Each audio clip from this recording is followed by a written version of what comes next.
There we go. We're going to hit got it real quick. Just a sec. Welcome, everyone. We're so excited to have you here for our first meeting in January. Thank you for your patience. We are attempting to do a little bit of a hybrid style meeting, which we have not done before. So we appreciate you bearing with us. It is my pleasure to introduce our speaker today, Mary Kay Campbell. Mary Kay is a seasoned speaker, facilitator, and coach. She brings more than 25 years of strategic marketing and communications experience to the table. And she was a TEDx speaker, the public information officer at one of her organizations, and a public speaking professor at NC State. She says that she's been on and in the news more times than she can count. More importantly, Mary Kay is a mama bear to 19-year-old Evan, who is a sophomore at JMU, and 16-year-old Emmy, a junior at Albemarle High School, although she says she's trying to let go. She's a soccer mom, science and band mom, and just does her best to keep up with her kids. I certainly understand feeling that way. She is also an aspiring chef, a wannabe artist, a joyful noise singer, and food and wine snob. She admits it. She has been a single mom since her children were 2 and 5, and is a little freaked out about the looming empty nest, but excited about the next chapter. In her spare time, Mary Kay enjoys hanging out with her ever-growing circle of friends, helping the chamber as an ambassador, aka having fun, and writing a book about stepping into joy and living your authentic life and trying to find that ever-elusive balance. We are so thrilled to have her here with us today, and I'm going to turn things over to Mary Kay Campbell. Thank you. Thank you so much. Y'all, I can't even begin to tell you how much I appreciate it. And Dean, thank you. I am going to take off my mask so that you guys can hear me a little better. Maybe, Juana, you can see my face. I don't know. I did get COVID tested last week, so I know for a fact that I am COVID-free. I haven't been anywhere, but I do have allergies and asthma, so I cough a lot. I have my water here. I have some cough drops. So if I start coughing, I apologize. I just want to let you know that right up front. So I'm going to go ahead and get started. And I really just want to start with some facts of information here. February 5th, 2021. This isn't advancing. It was before. There we go. 60 miles an hour, 10 stitches, 7 staples, bruises, abdominal surgery, fractures, sprains, a shattered windshield, a blown out window, horn blaring incessantly, extreme vertigo, 3 rounds of physical therapy, a traumatic brain injury. Less than 1 year ago, I was driving south on 29 in Amherst County where it's 60 miles an hour. A man pulled directly in front of me from a side road. I couldn't slow down. I couldn't stop. I swerved to try to hit him, hit the bed of his truck, rolled 360, spun around 180, landed in the shoulder. I was in a soft top convertible, which of course was closed, thank goodness, because it was February 5th. But my head either hit the roll bar or through the soft top convertible on the asphalt. And my head was split open from here to here. To say it was a life-changing moment is an understatement for sure. I remember it all. I remember driving and seeing the man pull in front of me and having that sinking feeling of, oh my God, this is not going to be a near miss. I remember the impact. I remember the airbag whooshing down my face as it deflated. I can still see my world spinning as my car rolled and spun around. I remember the blunt force on my head, the cold air as it came in through my missing window. There were chunks of glass all over me. I remember my head throbbing with every heartbeat and blood dripping down my face and my neck. I remember the shock, both literally and figuratively. The shock that this had happened, and my body was literally in shock, shaking uncontrollably, heart racing. Again, I told you about the blaring horn. And I can remember the paramedics checking my head over and over again because there was such a deep laceration back here that they weren't sure if it was my gray matter or just tissue. life can change in a second. I wasn't doing anything wrong, y'all. I was in the right-hand lane. My speed limit, it was 60 miles an hour. I had it set to 60. I wasn't listening to the radio. My phone was charging face down in the seat next to me. I was looking at the beautiful sky in front of me, and a man pulled out in front of me and changed my life permanently. As Janie said, I'm Mary Kay Campbell, and my goal is to take women on a journey of self-discovery, refinement, and planning so that they can step into joy and live their authentic life. And I do this through inspirational speaking, facilitation, and coaching. Just a little bit more about me, just so you know, because I always forget to tell people what it is that I've done. Now, Janie told you a lot of it. So I was a TEDx speaker, spoke at the Jefferson Theater in front of 600 people. It was an amazing experience. Like I said, like she said, I was a public information officer, an NC State professor, and I have been a storyteller my entire life. I have been a coach unofficially my entire life. My entire life, people have said to me, you have this ability to draw people out and to connect with people. And little did I know that that was part of what happens when you coach. Now, from the outside, prior to the accident, it looked like my life was awesome, y'all. I had a fantastic job, an incredible salary. I was responsible for a health system of marketing for hospitals. I had a beautiful home. I have 2 incredible children who are smart and well-adjusted and just amazing, right? And society tells us that as we continue to move up in our career, we should be aspiring for the bigger salary, the higher title, the more responsibility. We should be working towards that. And when we achieve that, that's when we'll find satisfaction. That's when we'll be happy. But what I found was the more I did budgets and strategy and management and meetings and meetings and meetings and meetings, the further I got away from the things that I love, the things that make me happy, connecting with others, writing stories, storytelling, making a difference. Now, I'm asking you, as you sit there today, have you ever felt this way? Have you been sold those lies that as you progress in your career, you're going to find greater happiness? That you are going to finally find that fulfillment? And if you're like me, the further you get in your career, the further you get away from the things that you actually got your degree in, or the things that you love. For me, I got 2 degrees in writing. And when I was in meetings all day, I can tell you I wasn't writing. I'm sure there are people here on this call that are feeling the exact same way. Like, yeah, I was sold that bill of goods. That stinks, right? Y'all, I was miserable. I was miserable. And here I was in a community that we had moved to in September of 20 because of my job. And it was February of 21 last year. And we hated it there, y'all. It was a bad fit. It was just everything about it wasn't a good fit. Now, you would think COVID would be enough for me, at least, to stop and take stock of my life and say, I've got to make some changes. And I'm hoping for your sake that that was enough of a wake-up call, that it was enough for you to go, I'm not happy. I'm not fulfilled. Maybe there are other things going on, the way it manifests itself. So some of you may be sitting there right now in your pajamas, not having shaved your legs, put on makeup, or washed your hair in 3 days. Some of you may be sitting on your couch with your laptop and your phone and files all around you, taking a breath. Some of you may be multitasking. I remember the days when there were snow days and I was working at home with my 2 children. Now they're older, I don't have to monitor them. But there's always the puppy.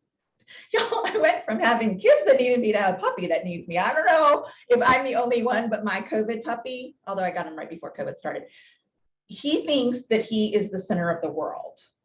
And so whether you have children or a partner or a pet, there are always demands being placed on you. And when you're at home, you see the dirty dishes in the sink.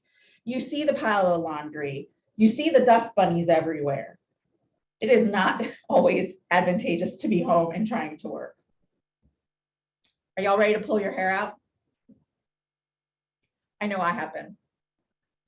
As women, we disproportionately take on the vast majority of responsibilities, and COVID made this worse. We're cook, we're caretaker, we're air traffic controller, we're personal chef, we're chauffeur, we are all of these things. And now we've added the fact that we are tutor and teacher. And you know what? Mental health is a huge issue right now. So we are also counselors. We're trying to take care of ourselves and all of those around us that we love. Maybe if you're like me, you have aging parents.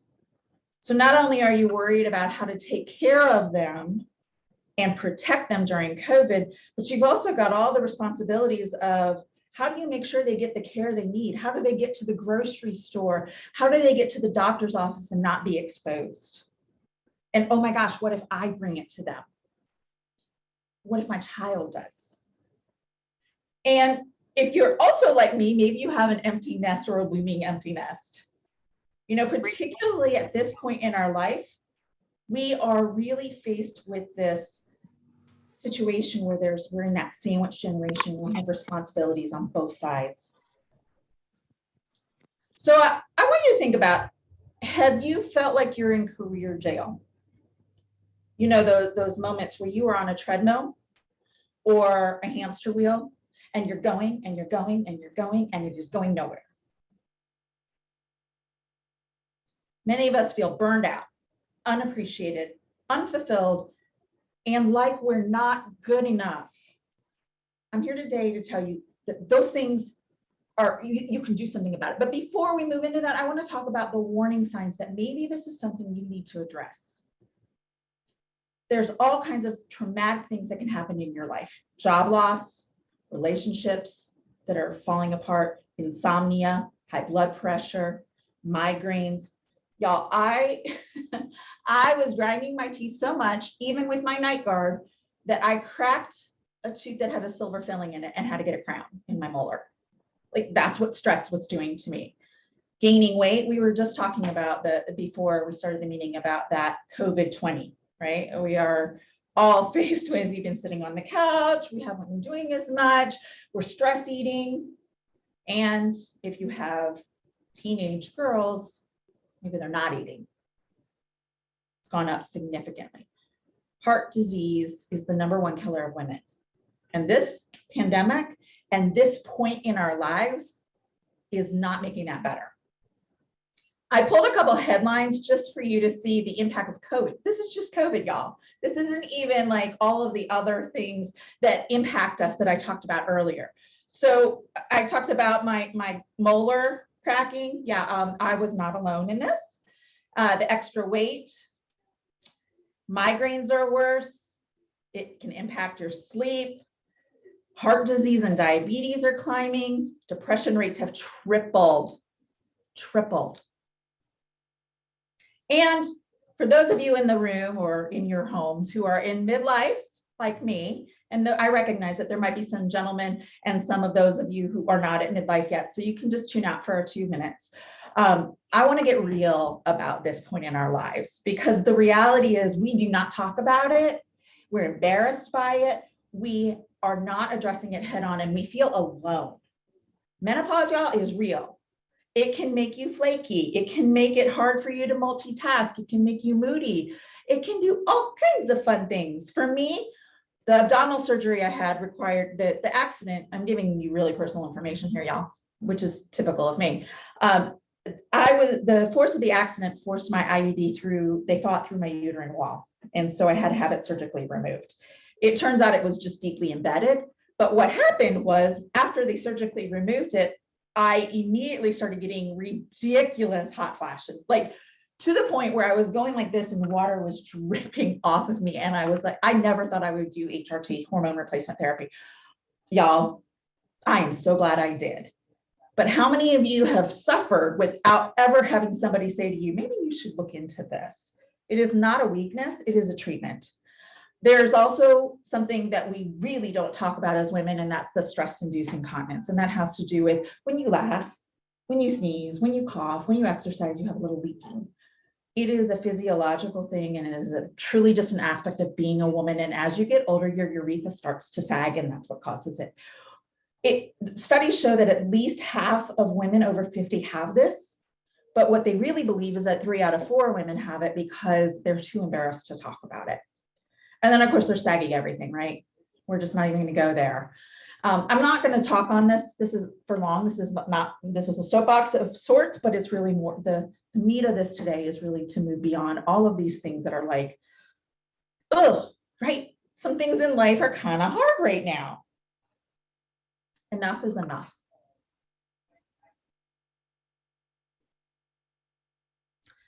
I want you to take some time for you. I don't want you to wait until one of these traumatic events happens for you to stop, to step into your joy and live your authentic life. Don't wait for that car accident. Y'all, I had a whisper. I had a tapping on my shoulder. I was constantly told, okay, you should be an inspirational speaker. And I did not do it. I did not listen. And it took getting hit in the head and getting brain injury for me to stop and take stock of my life. Don't let that be you. There is more to life. And today we're going to talk about moving beyond that self-doubt and imposter syndrome. How many of y'all have sat there and thought, I am not good enough. I can't do this. Oh my gosh, I messed up so badly. I sent that email and it had a misspelling, right? Oh my gosh. Have y'all done that? I know y'all have, because I've done it. Or you send the email and then you forget to attach the attachment, right? Yeah. Okay. Yeah. We all think we're not good enough. We're screw ups. I want you to celebrate your unique gifts. Each one of us have something unique and truly special to bring to the table. I want you to find your joy. What is it that makes you come alive? And I want you to live your authentic life. So let's get into this a little bit. First off, I want to say, I love this quote by Paul F. Davis. Go where you are celebrated, not merely tolerated. Let me say that again.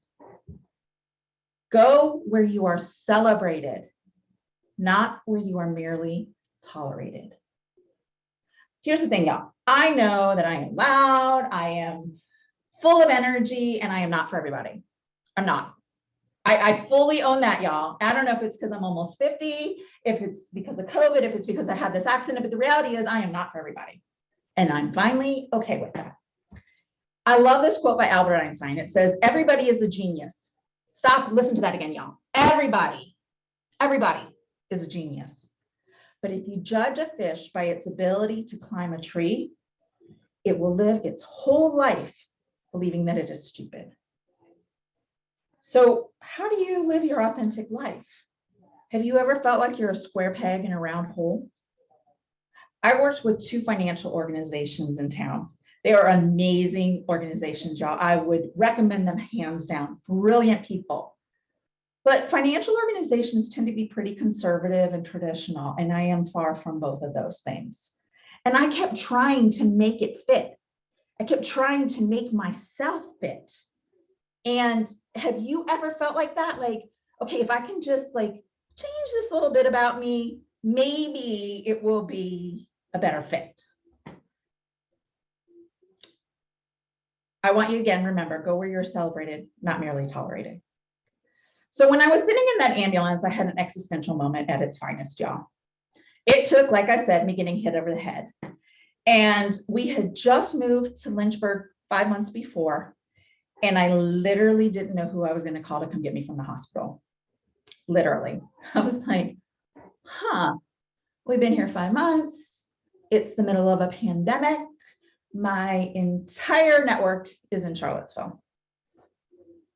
Now, luckily, I did think of a soccer mom who was able to come and stayed over the night with me. And then I also thought of another friend down the street who was an ICU nurse and getting her PhD in ICU nursing. And so she came and checked on my wound, and my other friends came and stayed with me until my daughter came home. But I sat in that ambulance and I thought, what am I doing? Why am am I suffering in this manner? I wish I hadn't had to have that accident to have that realization. So we moved. I quit my job, sold the house that I bought 5 months before, moved back to Charlottesville, and I started the Heart of Storytelling. Since COVID, 4 million people per month quit their jobs. 4 million people a month. Now, those are not all the great resignation and they're not doing anything or they're starting their own companies. It really is people moving into other positions and doing other things, as well as those who've said enough is enough. I'm not here today to tell you quit your job. I'm here today to tell you take stock of your life and figure out what it is that you really love and make sure that you're doing those things. So you might be sitting there thinking, when's it my turn? You know, at some point you gotta stop and fill your own glass, right? So here are the 3 easy steps to finding your joy and living your authentic life. The first one is grace.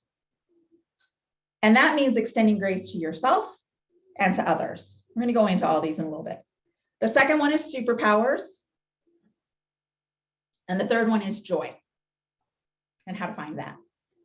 Now, I recognize I say it's easy, but it really may not be as easy as just saying it. I recognize that. The first thing is about grace, and that is embrace your unique self. You are awesome. You bring value to the world. Embrace that.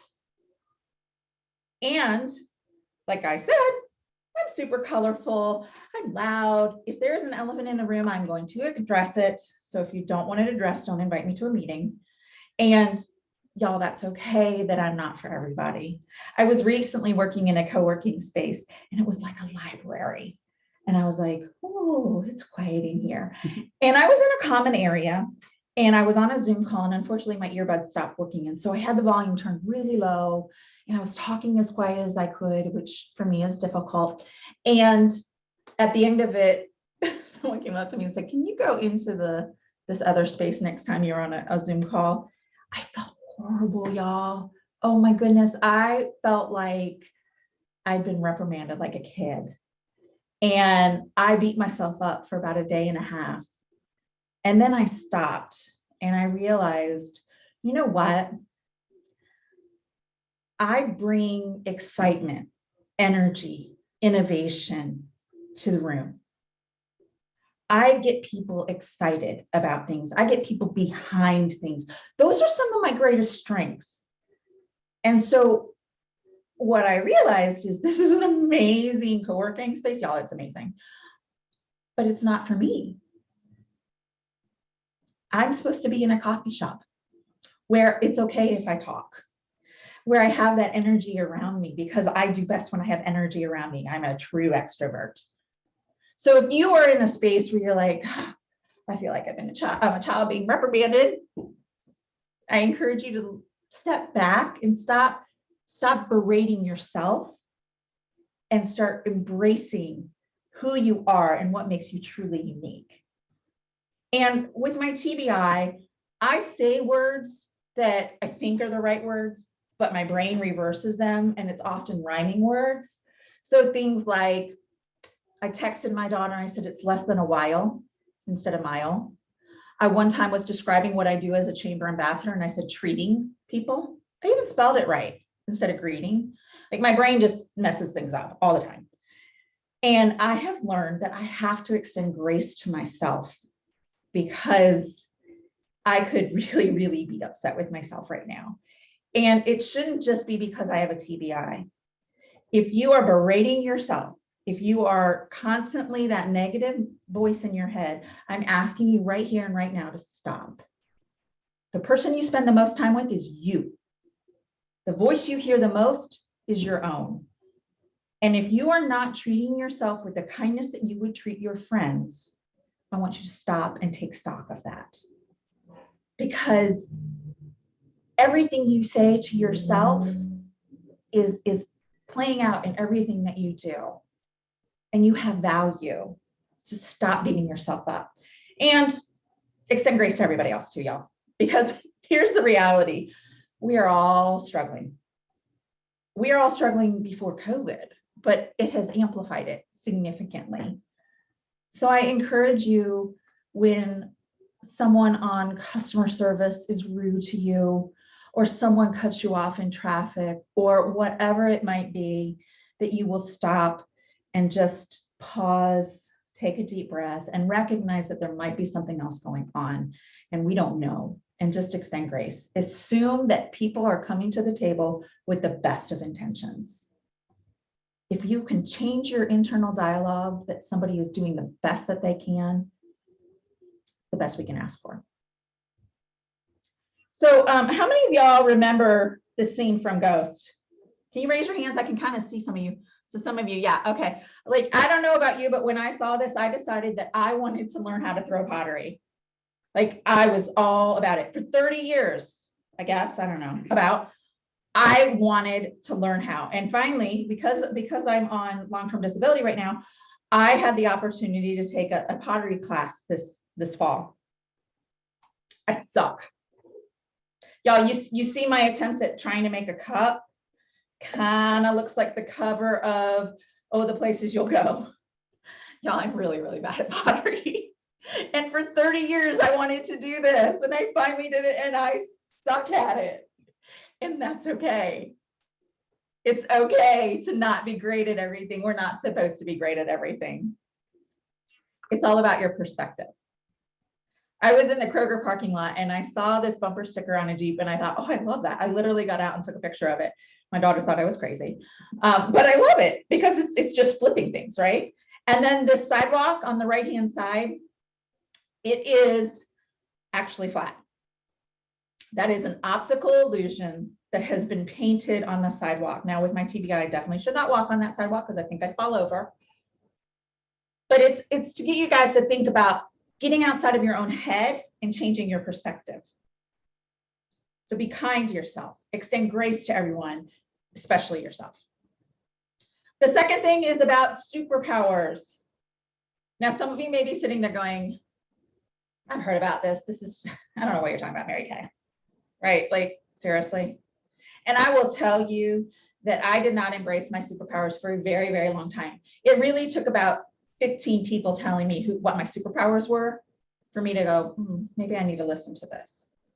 And in fact, I was talking with my mentor over the summer, and I was talking about this very topic, and she said, I don't really think I have any superpowers. And I was like, oh my gosh, yes, you do. You are so amazing at making people feel welcomed and appreciated, and you put people at ease, and you have this amazing ability to deliver a message that maybe somebody doesn't want to hear, but they walk away feeling good about it.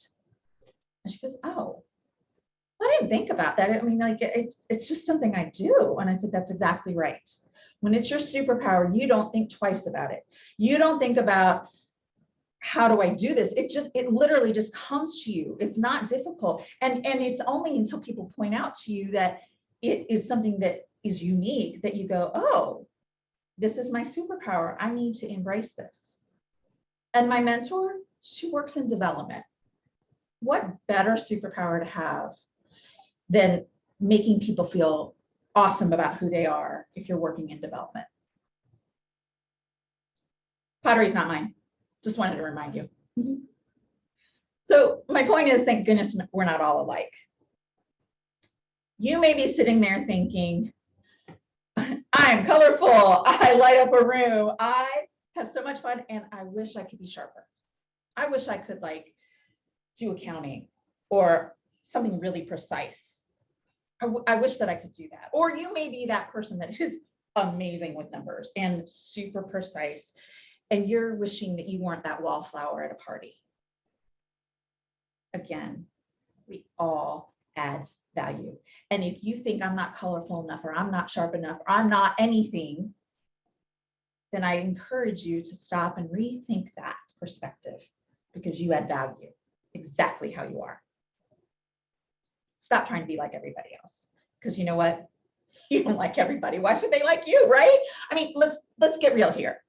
You do not like everybody that is in your life or that you encounter.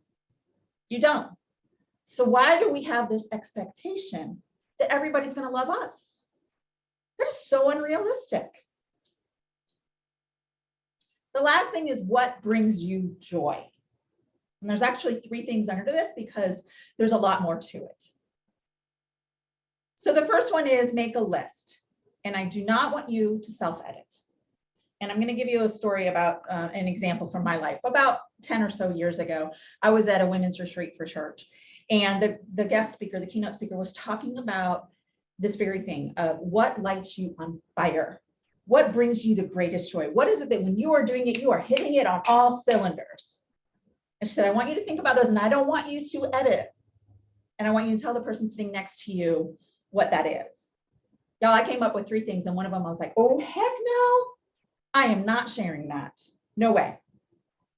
So I sat next to this woman named Gail, who was like late 60s. And I had led Vacation Bible School for 3 years. So, you know, when you lead Vacation Bible School, you're like getting up in front of everybody and you're super excited and all that stuff, right? She pats my knee. She goes, okay, Miss Cheerleader, what are your things? Y'all, my 3rd thing was cheerleading. I am not kidding. I was like, oh my gosh. My things were writing, storytelling, and cheerleading. And cheerleading, it's not about the sport itself. It's about motivating others, getting them excited, getting them behind things. I did cheer in high school and college, but I enjoyed it because I could get people excited. And so I was ready to totally take that out of the picture. And there was another plan for me. Like I said, I've been having this whisper, this tap on the shoulder for quite a long time now. The second thing is to quiet your mind, body, and spirit. We're going to talk about that a little bit more, and then staying connected. So when you're making your list of things that bring you joy, I want you to write nonstop. And I have a freebie that I'll send to you guys at the end. I'll put my email address so you can email me if you want it, but it's a way of creating what's called a mind map. And what you do with the mind map is you write something in the center and you circle it, and then you have things that come off of it. And it's just a free flow mind dump. And it allows you to look for trends and things that are going on. Oh, I forgot to tell you. So, oops.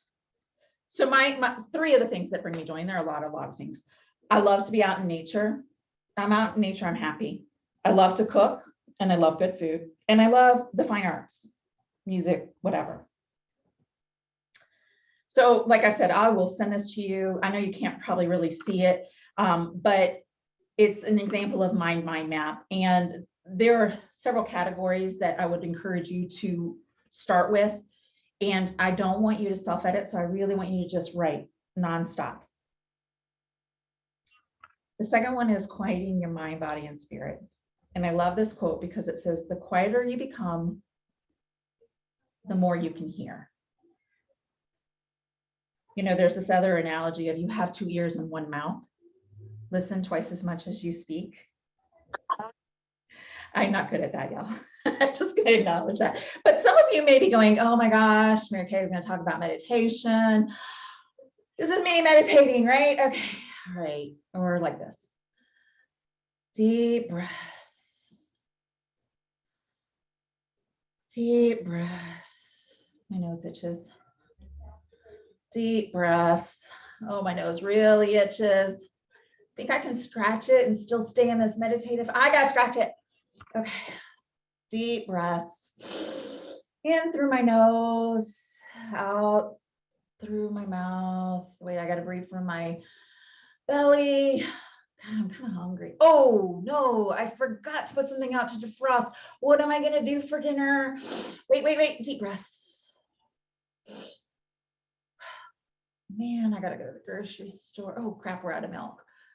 Oh, I'm not supposed to be thinking about all these things. I suck at meditating.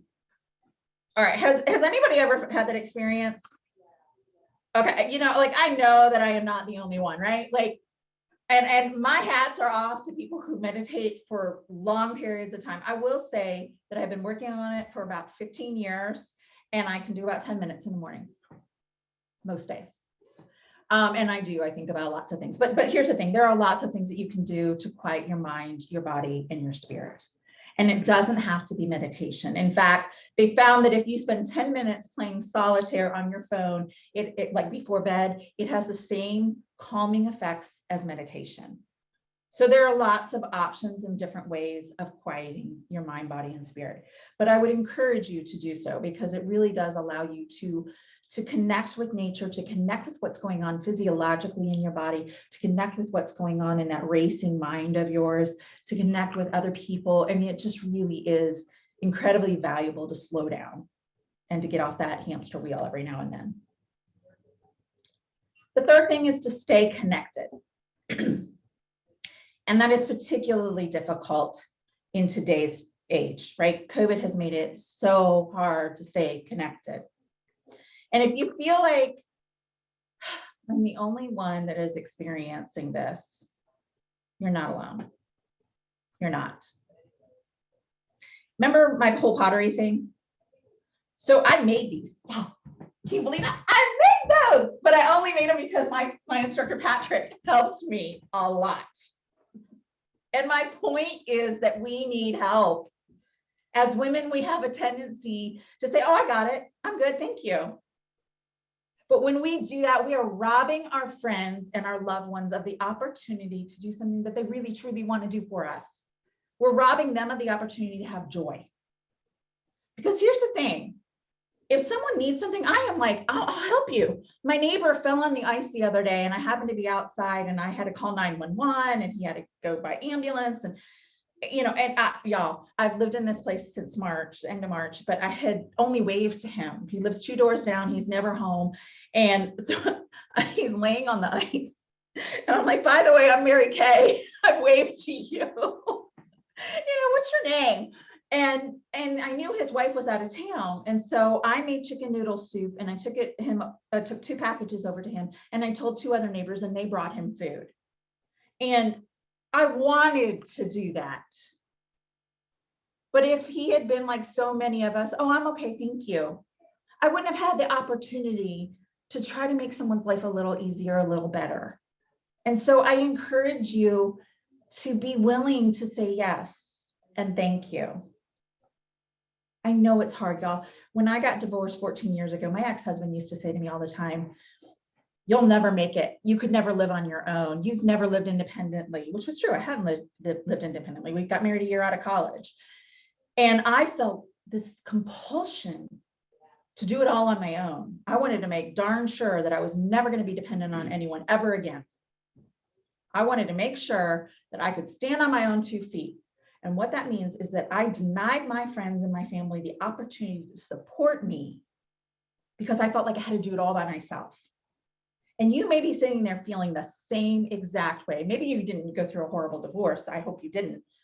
But you may be going, I got it. I got it. I don't need you to come bring me dinner. I don't need you to help me take the kids somewhere. I'm Superwoman, right? Well, we're not alone. And I encourage you to accept help. So staying connected in the world of COVID is challenging, right? So we've got the telephone, y'all. Isn't that the cutest little picture of Emmy when she was like 2?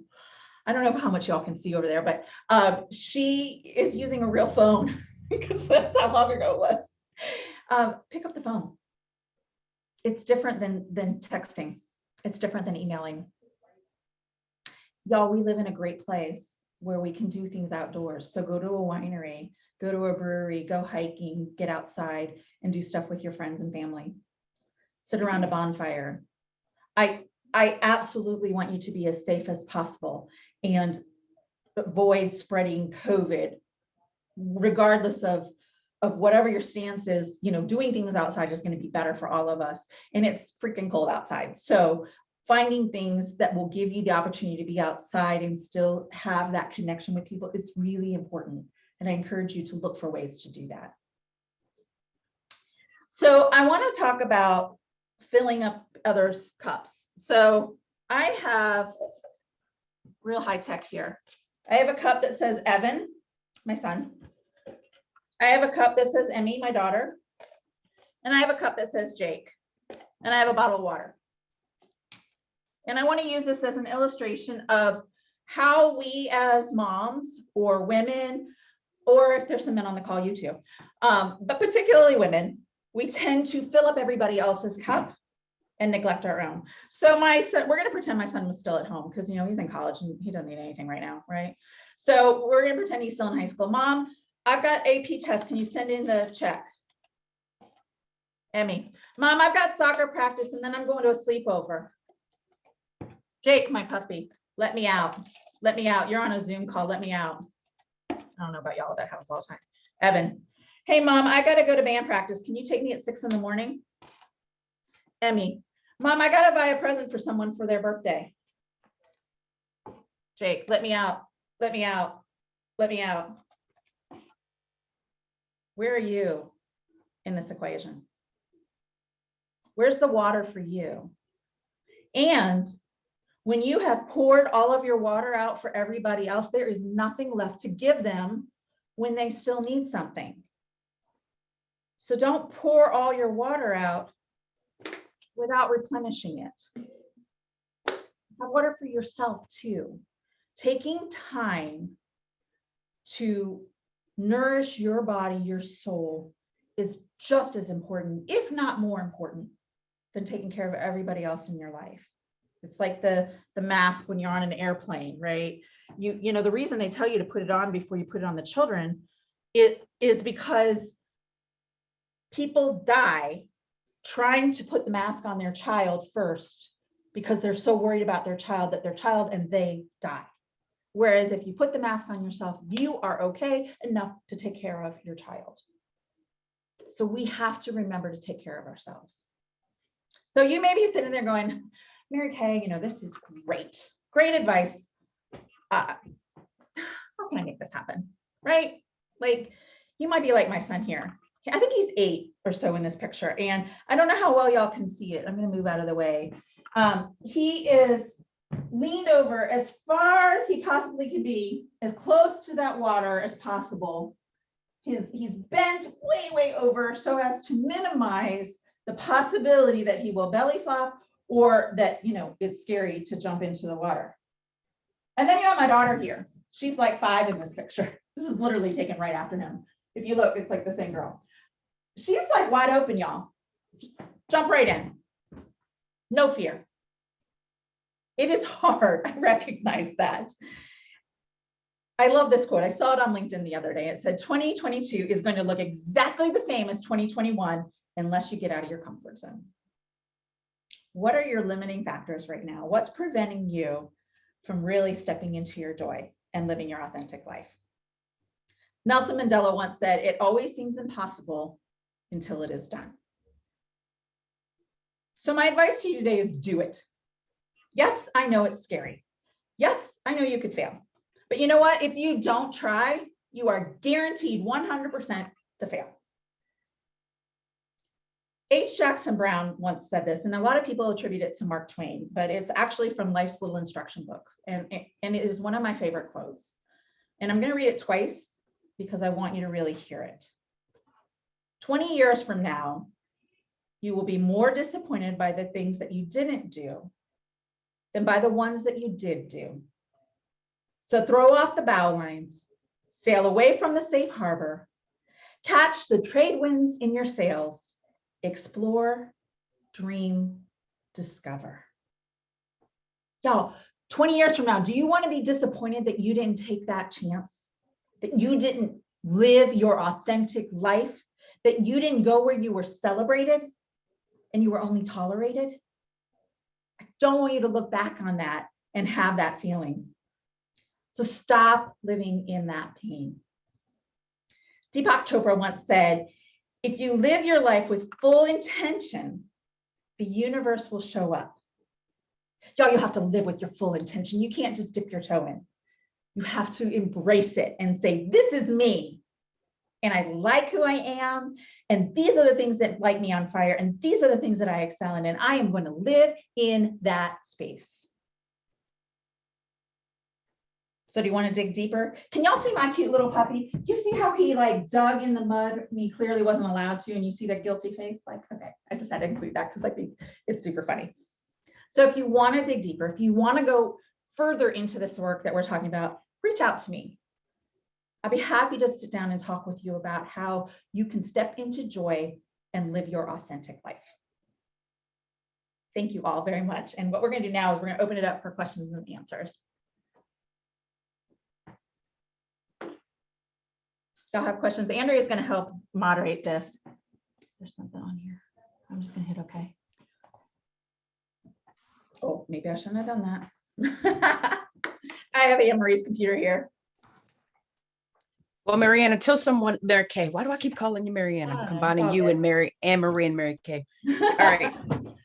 Mary Kay, until someone else comes up with a question, let me ask this question. So we hear that a lot about live your authentic life, live your authentic life. And can you expound on exactly what, just briefly, what that means, living your authentic life?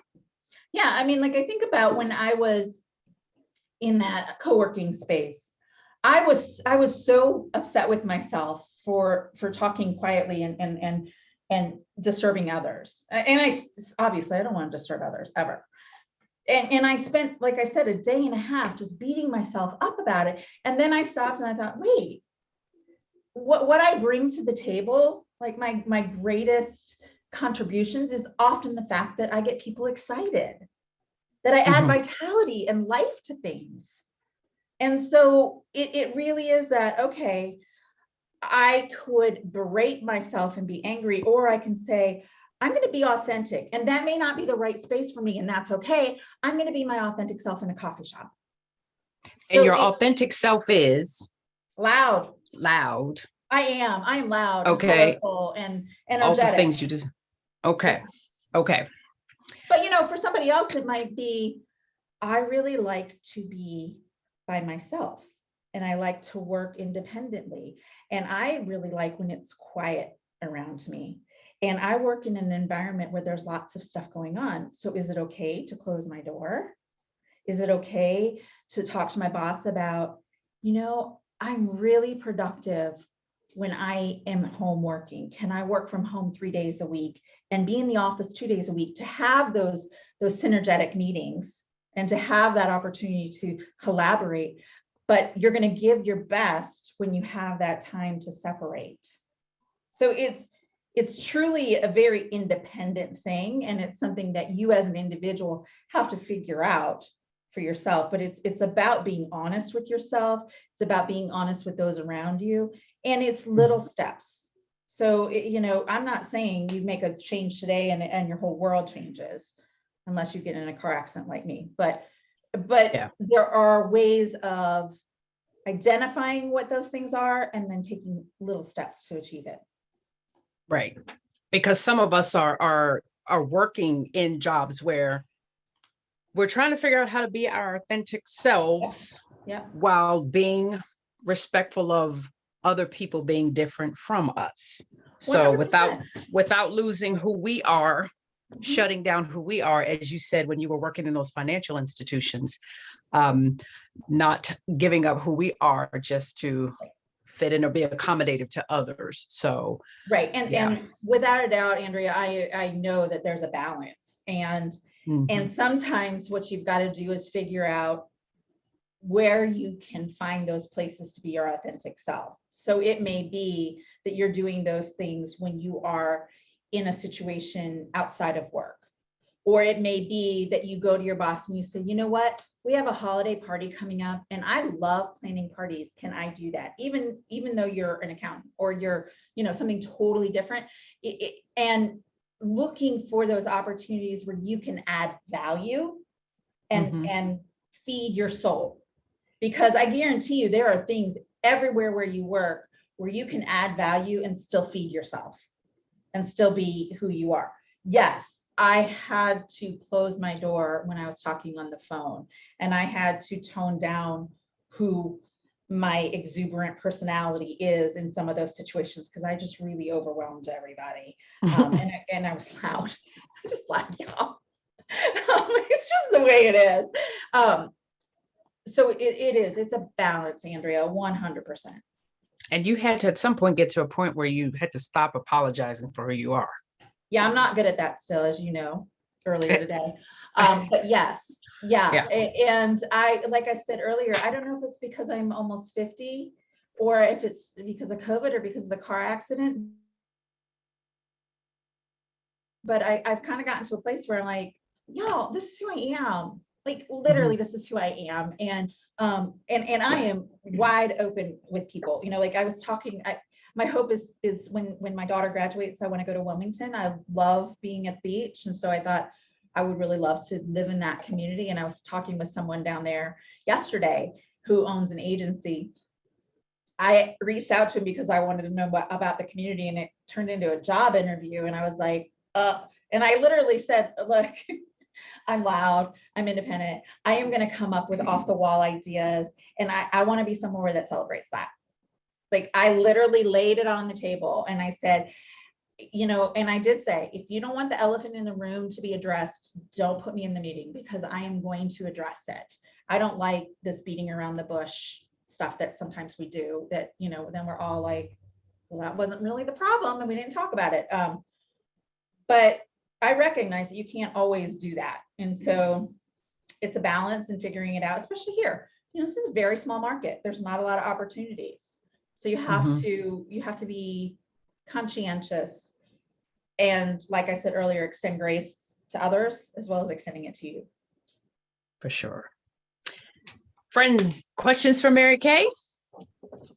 I have a question or comments or conversation. This has all been so great. Thank you for sharing. It's so good to see you. So, it's so hard to like hold yourself accountable. And I'm just curious, like ways that you've seen women be able to be successful in being their authentic self and holding themselves accountable, like journaling or having like a group of women that you connect with that people can like say, okay, so what are your 3 goals? How are you going to live your most authentic life? Like, I don't know if you've seen ways that people are really able to kind of make this a big priority in their life. Yeah. I think there are a number of things. I mean, one of the things that I'm doing is working with women in a coaching role to have that accountability, to have that weekly check-in and that monthly group meeting where we sit down and we talk about, okay, let's be accountable. What are the things that are going on? What progress did you make? What are your challenges? Let's sit down and talk through these things. So I think, that's something that I do is working with individuals. And I'm planning a retreat in the spring and the fall where people can come and do an intensive 3-day, let's really sit down and go through some of these exercises that I've put together. But it is a matter of figuring out what resources work best for you. So is it a gratefulness journal? Every night, write down 10 things, 5 things, 3 things, whatever. Is it having that commitment to yourself that every day you're going to find 10 minutes somewhere in your day to nourish yourself? Meditate, go for a walk, cook, sing, whatever it might be. There are a lot of different resources out there. I do think it's difficult to do it on your own without having people that support you. I mean, I'm in a mastermind where we talk every week about the things that we've done and the things that our goals are. And all those things are so important to help encourage you, keep you on track, and all of the things that you learn from other people. So it's a wide variety of things. Thanks for asking that, Kristen. Yeah, thanks for sharing that. Put me on the list when you create those workshops. You got Thanks. it. You got it. Okay, Mary Kay, we have a question from Gigi. Hi, Gigi. Hey. So, and I'll just go ahead and ask it because that's where I talk. Yes, if people don't know, I'm a career counselor, so I talk with students all the time about how to do this kind of connecting, and that's where introverted people, it's kind of like, I'll be like, oh, networking, and it's like, and then and so like. So I'm finding that, yes, I love this community in the sense that we have wonderful groups like this one with the Chamber, also Charlottesville Women in Technology, or Shift Enter for, tech folks that are extremely introverted, and it gives them a safe space. But that isn't available for all career fields. So what kind of suggestions do you have for helping people get to their more extroverted side so that they make those people, and it is really, I think your point is so on target, that it is really other people that help expand the possibilities. But in really introverted people, it's like they just go. I know. Yeah. So when I was at one of the financial institutions, I taught a whole half day on networking and marketing. And I've taught it at the Virginia Employment Council, and I taught it with UVA Professional Services. There are absolutely skills that people can employ and techniques that people can use to bridge that gap. Because I will tell you, when I was working with a room full of accountants, and there are like 90 people in the organization, I think 2 of us were extroverted. So one of the things that I did was really talk through, okay, I know this is uncomfortable for you. And here are some tactics, here are some tricks. So research where you're going and who's going to be there. Come up with some topics that you know things about. And you know what? The best thing you can do with networking is ask other people. People love to talk about themselves, and it takes the pressure off you. You just have to like have some questions in mind. And I love talking to other people and finding out more information about them. I am infinitely curious. And so I am always asking people things, and you find out the most amazing stories and amazing things about people when you do that.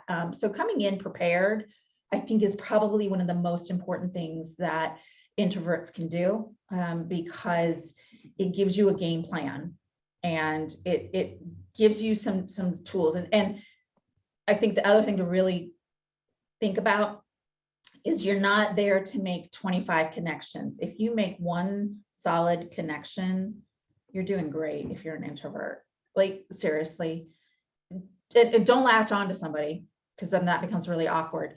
But you know, if your goal for the night is to meet 5 people and have one genuine connection, that's awesome. So managing your expectations is valuable too. Thanks. Any other questions before we close out? We certainly don't want to miss anyone.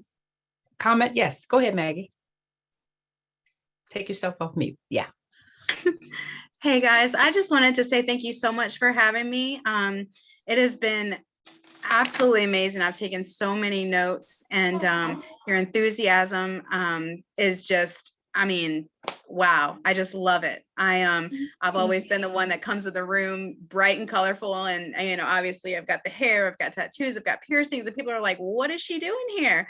And I love that, because any way we can start communicating, that's really what it's about. And the way you communicate is just inspiring. So I just wanted to say thank you. Thank you. Yes, ma'am.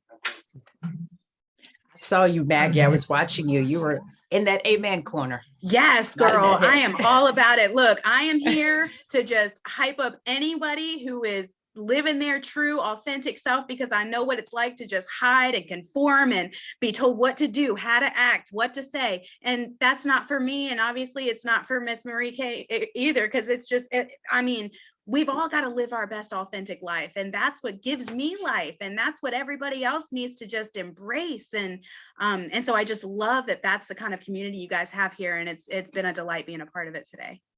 Well, thank you for joining us. Yes, ma'am. And thank you all. So thank you for your questions and your comments and your support of BWRT. So I'm going to turn it back over to Janie, our BWRT chairperson. She's coming up.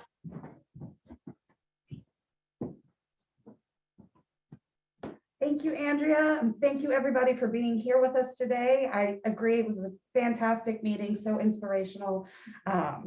And let's see, February, we have not put it on the website yet, but we have confirmed that we're going to be doing a goal setting workshop with Kay Monroe.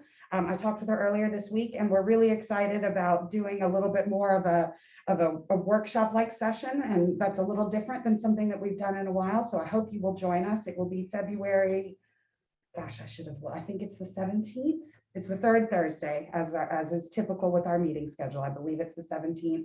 And we are probably going to still be on Zoom, but we will make that decision as we get a little bit closer to the date. We're just trying to pay very close attention to this Omicron and be conscious of health and safety for all of you.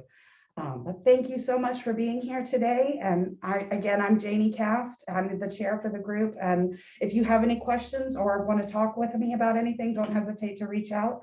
I hope to see all of you in person soon. Can you ask about the evaluation? Oh, yes. Mary Kay would love to share an evaluation, and it will not take a lot of your time, but it would be really valuable feedback for her if you all don't mind taking a few minutes to just share your thoughts